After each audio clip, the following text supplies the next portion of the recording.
இந்த ரோட்டாவேட்டர் எல்லாமே சர்வசக்தியில் super HD மாடலுங்க. சூப்பர் ஹெச்டி மாடல் அப்படின்னா 1323 ஹெவி கியர் பாக்ஸ் இருக்குங்க. 90 mm அவுட்புட் பைப்பு, சைடில் கியர் டைப்புங்க. கியர் வந்து ரொட்டாவேட்டரை அதிகப்படுத்துறதுக்காக டீத்தை அதிகம் பண்ணி போட்டிருக்குறேங்க. 5 mm பாடிங்க. பிளேடுக்கு மேலே ஹை கிளியரன்ஸோட அதிக கேப்புங்க. ஹை கிளியரன்ஸோட அரை இன்ச்சிலிருந்து 1 இன்ச் வரைக்கும் ஃப்ளாஞ்ச் டயாவை பொறுத்து அதிகம் வருங்க. அதே சமயத்தில் 16 mm ஃப்ளாஞ்சிங்க. இந்த ரோட்டார் பைப் வந்து 10 mmங்க.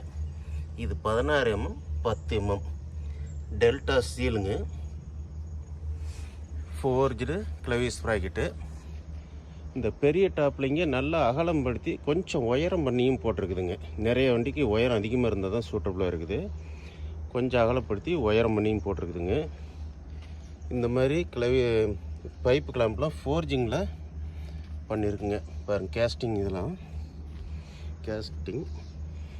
இந்த இதெல்லாம் ஃபோர்ஜிங்கு 1323 கியர் பாக்ஸு. இதில் ஒரு இன்ஸ்பெக்ஷன் ஹோல் இருக்கும்.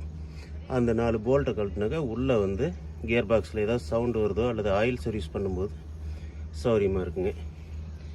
போத் சைடு டெல்டா சீலுங்க. சைடு பிளேட் பாருங்கள், இந்த பக்கமும் 11 mmங்க.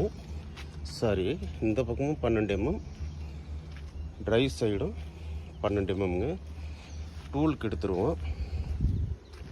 பேக் டோர் 4 mm திக்னஸ் இருக்குங்க. ஸ்கொயர் டைப் பேக் டோருங்க. 4 ஸ்ப்ரிங்குங்க. 4 ஸ்ப்ரிங் மாடலுங்க. எண்டு பிளேட்டு நல்லா ஹெவியாக பண்ணியிருப்போம். ஸ்கொயர் டைப்பு இங்கே வெளியே எக்ஸ்டெண்ட் பண்ணி போட்டிருப்போம். மண் வெளியே வராதுங்க. நீங்கள் வந்து நார்மலாக இங்கே ஒரு ஃப்ளாப் போட்டு அடைப்பாங்க. அந்த மாதிரி ஃப்ளாப் போட்டு அடைக்கும்போது என்ன ஆகும்னா மண் வெளியே வராதுங்க. உள்ள ஓரத்தில் இருக்கிற பில்லு ஹவுசிங்கில் சுற்றி ஆயில் சீல் போயிருங்க. அதனால் அது மாதிரி போடக்கூடாதுங்க. அதுக்காக தான் இந்த மாதிரி பண்ணியிருக்கோம்.